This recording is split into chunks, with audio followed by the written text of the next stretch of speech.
Good morning to you, TNT. Welcome inside the Now Morning Show. It is Wednesday, the 8th day of October 2025. Hope you're feeling all right this morning. I'm Rokas. This morning I'm alongside both Ayenka Will and Natasha Lake. I have Ayenka with me on set. Natasha just sorting out some technical challenges. Good morning to you, Ayenka. What it do? Happy hump day. How are you doing this morning? I'm better than the weather.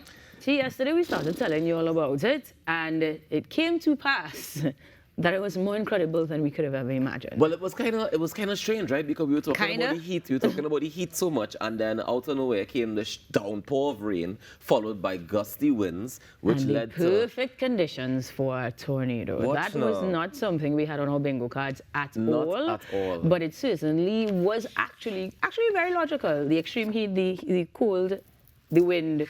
Perfect combination. And then there's Hurricane Jerry that also doing what he had to do outside there. So and that's probably a prelude, like a little precursor. Let's hope not. Let's really hope not. Because there was serious flooding and roofs being blown off yesterday in parts of Western Trinidad.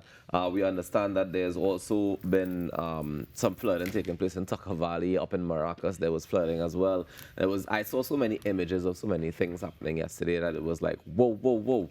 And that is exactly my favorite part of most of the reports, because a lot of it would have been just regular citizens recording things, and the audio would be like, but what's going on here? Wait, hey, look at this. And I was even saw like the tornado forming and the water. Well, I believe that would have been post. We will, of course, get the right facts from the Met office, because Gary Benjamin joins us this morning, soon, to give us an actual explanation as to what we would have witnessed and what it could mean for the upcoming days, considering that we hear news of a heat wave pending or coming up.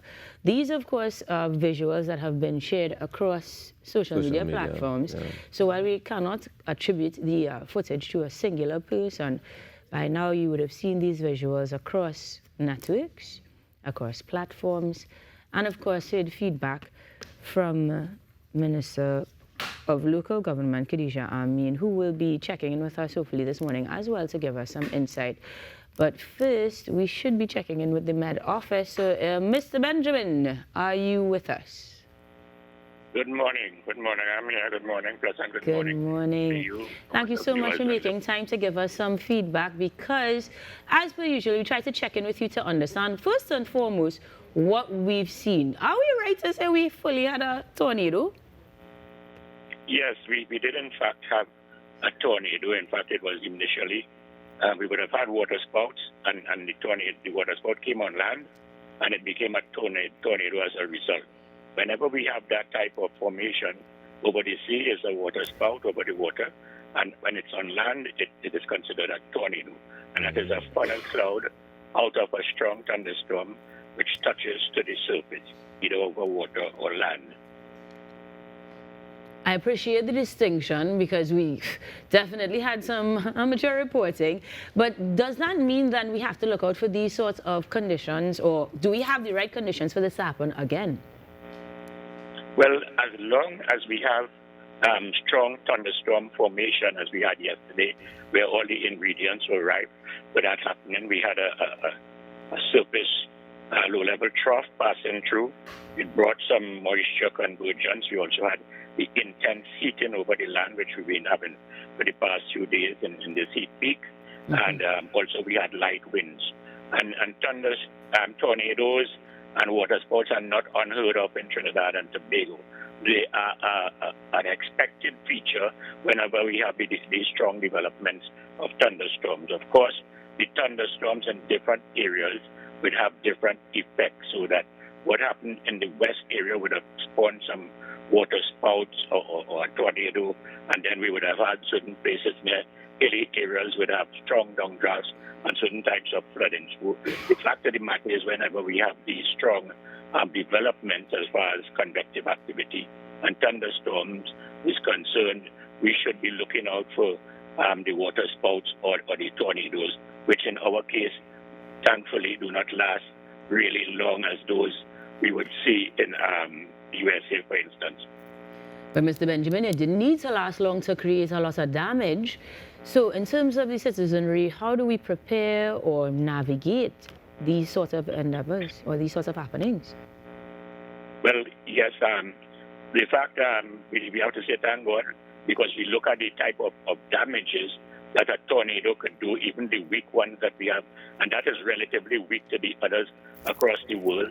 So even the weak tornadoes that we have in Trinidad and short-lasting, then we could have an image, imagine the type of damage of forces within a system like that. So the fact of the matter is, how do we prepare? We prepare, first of all, by taking all weather forecasts seriously. I cannot stress this enough. Anytime there's a forecast, anytime at all, there's a forecast with a potential for thunderstorm activity, whether there's a low potential or a high potential, one must take it seriously and begin to prepare in the case that it does happen, because we are now seeing or becoming aware of what is likely to happen in a situation like that. So first of all, the preparation is to understand the forecast, what is likely to happen in your area for that day with the type of weather and thunderstorm forecast. You may be on a hill, you have landslips or landslides, your area might be prone to flooding. In the west, we could have tornadoes and things like that. Once you understand that, your preparation has already started, and therefore when you see the forecast and things like this beginning to happen, you should find a sturdy structure, what you know to be a sturdy structure, and stay out of the way of the tornado, because there's not much you can do. We cannot really judge the strength of the tornado yesterday, because I don't have any information on the structural integrity of the buildings itself. They look like strong buildings, but we don't know how they were built. So all this has to be taken into consideration, and I cannot make an assessment of the strength by just video clips and hearing unconfirmed information.